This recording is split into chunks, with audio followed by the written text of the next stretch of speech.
இனியவர்களே, ஆனந்தமானவர்களே, அற்புதமானவர்களே, இந்த அற்புதமான தருணத்தில் தொடர்ந்து பத்மபூஷன் விஜயகாந்த் பற்றியும் கேப்டனை பற்றிய புகழ்களையும் பற்றி பேசி கொண்டு இருக்கின்றோம்.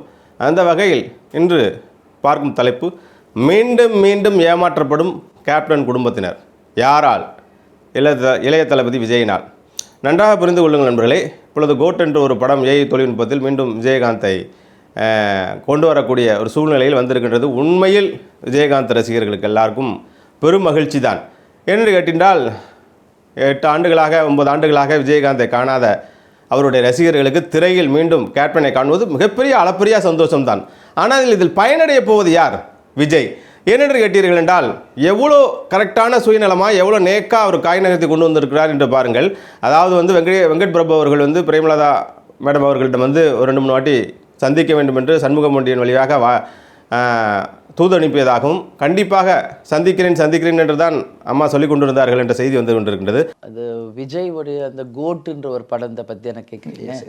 அவர் அந்த படத்தோட டைரக்டர் வெங்கட் பிரபு இது வரைக்கும் ஒரு 5-6 வாட்டி வீட்டுக்கு அதை பற்றி எங்ககிட்ட ஃபஸ்ட்டு சண்முக பாண்டியன்ட்ட பேசினாருங்க. இப்போ நான் பிரச்சாரத்துலலாம் இருக்கும்போது அப்புறம் நேரடியாக என்னை பார்க்கணுன்னு ஒரு 4-5 வாட்டி சண்முக பாண்டியனை கேட்டு, அப்புறம் நான் இந்த ஒரு கேப்பில் சென்னை போயிருந்தேன் அங்கே பிரச்சாரத்துக்கு. அப்போ வந்தார் வீட்டுக்கு. இது வரைக்கும் ஒரு 4-5 வாட்டி போயிட்டார் வெங்கட் பிரபு சண்முக பாண்டியனோட பேசுகிறது நம்ம வீட்டுக்கு. என்ன இந்த தேர்தல் பிரச்சாரம் போது வந்தார். சந்தித்து இந்த மாதிரி கோட் திரைப்படத்தில் ஒரு ஆர்டிஃபிஷியல் இன்டெலிஜென்ஸில் கேப்டனை ஒரு சீனில் நாங்கள் கொண்டு வர போகிறோம், உங்கள் அனுமதி வேணும் அப்படின்னு கேட்டிருக்காங்க. நானும் இப்போ தொடர்ந்து பிரச்சாரத்தில் இருக்கிறேன். அப்புறம் விஜயும் என்னை பார்க்கணுன்னு சொல்லியிருக்காரு, ஏதோ அவுட்டோர் ஷூட்டிங்கில் இருக்கார் அப்படின்ற மாதிரி சொன்னாங்க. நானும் சொன்னேன் நிச்சயமாக. ஏன்னா இன்றைக்கி கேப்டன் இல்லாத போது அந்த இடத்துல இருந்து தான் நான் யோசிக்கிறேன், கேப்டன் இருந்தால் என்ன சொல்வாரோ விஜய்க்கு.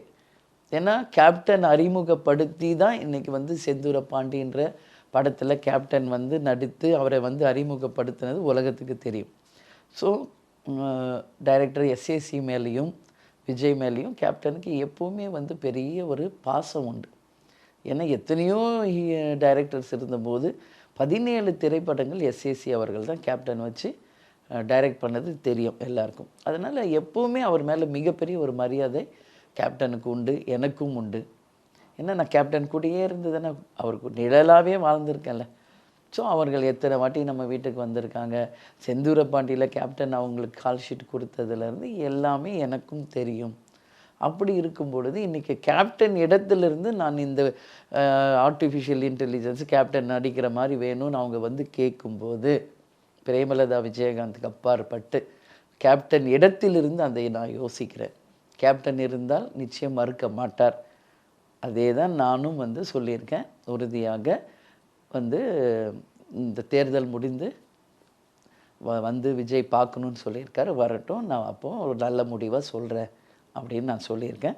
ஆனால் எவ்வளோ நேக்காக சொல்கிறார் பாருங்க, எலெக்ஷன் முடிந்து சந்திக்கின்றேன் அப்படிங்கிறார். அப்போ ஒரு மனிதன் எவ்வளோ தாங்க அடித்தாங்கிறது. இந்த எலெக்ஷனுக்கு முன்னாடி பார்த்துருந்தா என்ன, ஒரே ஒரு குரல் சொந்த தம்பிக்காக அந்த விஜய் பிரபாரனுக்காக ஒரு குரல் கொடுத்துருக்கின்றா என்று நம்முடைய சேனலில் தொடர்ந்து சொல்லிக்கொண்டே இருக்கின்றோம். விஜய் என்ற ஒரு மனிதனுக்கு பிஎன்சி இந்த நாடு முழுவதும் உலகம் முழுவதும் இன்றைக்கு இவ்வளோ பெரிய புகழ் இருக்கிறதுக்கு பிள்ளையார் சொல்லி போட்டவர் விஜயகாந்த். அதே போன்று அவர் இறப்பினால் ஏற்பட்ட ஒரு அலையையும் ஒரு அனுதாபத்தையும் மீண்டும் பயன்படுத்தி கொள்ள தன்னுடைய கடைசி படமாக அரசியலில் நுழைவதற்கு விஜய் அற்புதமாக காய் நகர்த்தி திட்டம் போடுகின்றார், மிக சைலண்ட்டாக. என்று கேட்டால் விஜயை பொறுத்தவரைக்கும் நீங்கள் பார்ப்பீர்கள், யாருக்காச்சும் உதவி செய்வோம், அப்படி பண்ணுவோம், அப்படி யாருக்கெல்லாம் நீங்கள் 3வது மனுஷனுக்கெல்லாம் உதவி செய்ய வேண்டாம். உங்களால் கடமைப்பட்டவர் யாரால் நீங்கள் திரைக்கு அறிமுகப்படுத்தி எல்லா மக்களுக்கும் என் தம்பி என்று கொண்டாந்து நிப்பாட்டினீர்களோ அந்த குடும்பத்திற்கு நீங்கள் உதவி செய்திருக்க வேண்டும். அந்த உதவியை நீங்கள் செய்யவில்லை. அதை செய்யக்கூடிய தருணம் அற்புதமான தருணமாக வந்தது. ஆனால் அதை நீங்கள் பயன்படுத்தவில்லை. நான் கேட்கின்றேன், உங்கள் தந்தை விஜய்க்கு வாய்ப்பு கிடைக்க வேண்டும் விஜயமா, இந்த மாதிரி ஒரு வாய்ப்பு சத்யராஜ் பின்னாடி போயிட்டு இருந்த சமயத்தில், சத்யராஜ் அலைய விட்டுக்கிட்டு இருந்த சமயத்தில் இந்த மாதிரி ஒரு விஜய்கிட்ட கேட்டு பார்த்தா நல்லமா இருக்குன்னு ஃபோன் எடுத்து வைக்கிறதுக்கு முன்னாடியே வீட்டுக்கு நின்று சம்பளம் வாங்காமல் உங்களுடைய படத்தில் நடத்தி கொடுத்து இன்றைக்கி செந்தூர பாண்டி என்ற படம் இல்லை என்றால் விஜய் இன்னும் யாரோ அந்த காலத்தில் போய் காணா போனவர்கள் மாதிரி தான். விஜயகாந்த் தம்பிதான், விஜயகாந்த் ரசிகர்கள் தான். இன்று விஜய்க்கு ரசிகராக இருப்பவர்கள், மூத்தவர்கள், 40+ இருப்பவர்கள் அத்தனை பேரும் அன்றைய விஜயகாந்த் ரசிகர்கள் தான். முதல் செட் ஆஃப் ரசிகர்கள் வந்து விஜய்க்கு வந்தது விஜயகாந்த் ரசிகர்கள் தான். நான் கூட விஜய் அப்படித்தான் ரசித்தேன். செந்தூரபாண்டி விஜயகாந்தோட தம்பி, எல்லாருக்கும் பல பேருக்கு வந்து சாலிகிராமம் ஒரே இடத்துல இருக்காங்க, விஜயகாந்த் தம்பியாகத்தான் விஜயை தெரியும். அப்படியாப்பட்ட சூழ்நிலையில் அவர் வளர்ந்து வந்தார், உயர்ந்து வந்தார், எவ்வளோ சூழ்நிலைகள் வந்தார், விஜயகாந்த் இருக்கிறவர்களும் பெரிய பிரச்சனைகள். இப்பொழுது அவர் மறைவுக்கு அப்புறம் சண்முகபாண்டியன் பொழுதுதான் நடித்து படைத்தலைவன் என்ற பெரும் படத்தில் நடித்து வந்து கொண்டிருக்கின்றார். இப்போ விஜய் பிரபாகர் எம்பி எலெக்ஷன் நின்றிருக்கார். சரியான நேரத்தில் உதவ வேண்டிய சமயம் என்பது இதுதானே. ஆனால் விஜயகாந்தை மட்டும் நாங்கள் பயன்படுத்திக் கொள்வோம், விஜயகாந்தின் மூலியமாக லாபம் அடைந்து கொள்வோம், விஜயகாந்துடைய புகழை பயன்படுத்திக் கொள்வோம் என்று விஜய் மீண்டும் திட்டமிடுகின்றார். இந்த திட்டத்தில் நான் ஒன்றும் குறையில்லை.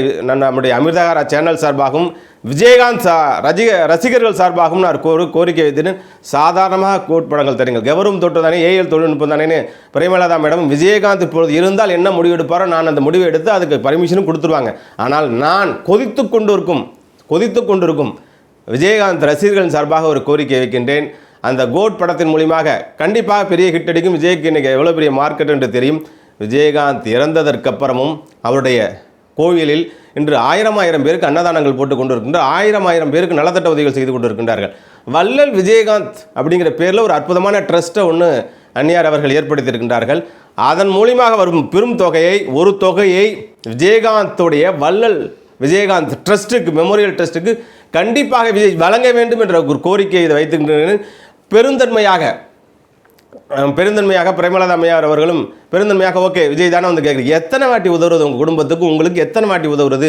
இந்த இத்தனை வருஷத்தில் விஜயகாந்த்கிட்டேருந்து என்னமோ சொல்லுவாங்களாம், ஒரு பறவை வந்து ஒரு மரத்தில் உட்காந்து எல்லாத்தையும் பயன்படுத்தி பழங்களை, காய்களை, கனிகளை, இலைகளை, நிழல் பாரி எல்லாமே பரவிட்டு அந்த பறவையினால் மரத்துக்கு எந்த லாபமும் இருக்காது. அதுபோன்று இந்த மரத்துலேருந்து ஒவ்வொன்றா கிளைகள், மரங்கள் எல்லாத்தையும் வெட்டி எடுத்துகிட்டு போகிற மாதிரி விஜயகாந்த் இருக்கிறவர்களும் அவருடைய புகழை பயன்படுத்தி நீங்கள் சினிமாவில் பெரிய ஆளானீர்கள்.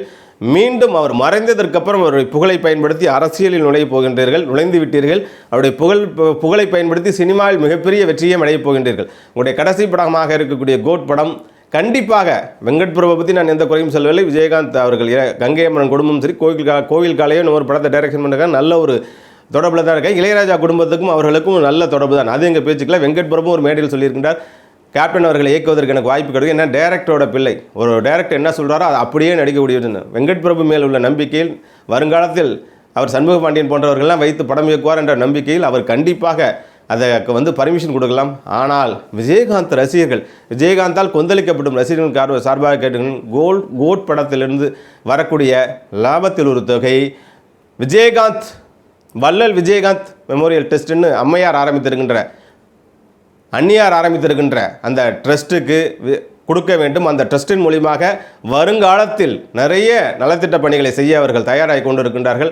வள்ளலுடைய ட்ரஸ்ட்டுக்கு அதை வாரி வழங்குவதன் மூலியமாக உங்களுடைய பெயர் நிலைக்கும், உங்களுடைய காலம் நிலைக்கும் என்பதை இந்த வீடியோ மூலியமாக உங்களுக்கு கோரிக்கை வைத்துக்கொண்டு விடைபெறுகின்ற நண்பர்களே, மீண்டும் சொல்லுகின்றேன், மீண்டும் அந்நியார் அவர்களுக்கும் சண்முகபாண்டியன் அவர்களுக்கும் அவர் குடும்பத்தாருக்கும் சொல்லுகின்றேன், மீண்டும் விஜயிடம் ஏமாற வேண்டாம். மீண்டும் இந்த உறுதிமொழியை வாங்கி கொண்டு கண்டிப்பாக அவங்க குடும்பத்துக்கோ அவங்களோட வளர்ச்சிக்கோ கேட்கவில்லை, அந்த மக்கள் பணிக்காக ஆரம்பித்த அந்த அறக்கட்டளைக்கு விஜயகாந்த் பெயரில் வள்ளல் விஜயகாந்த் பெயரில் ஆரம்பிக்கப்பட்ட 9வது வள்ளல் விஜயகாந்த் பெயரில் ஆரம்பிக்கப்பட்ட அறக்கட்டளைக்கு கோட் படத்திலிருந்து ஒரு தொகையை வழங்க வேண்டும் என்பது நம்முடைய சேனல் வாயிலாகவும் இதை பார்த்து கொண்டிருக்கின்ற கோடிக்கணக்கான ரசிகர்களால் வாயிலாகவும் தமிழ் மக்களின் வாயிலாகவும் கேட்டுக்கொண்டு விடைபெறுகின்ற நண்பர்களே, வாழ்த்துக்கள். இதுபோன்ற அற்புதமான வீடியோக்களை தொடர்ந்து காண நம்முடைய அமிர்தகார சேனலை லைக் பண்ணுங்கள், ஷேர் பண்ணுங்கள். வாழ்த்துக்கள், நன்றி.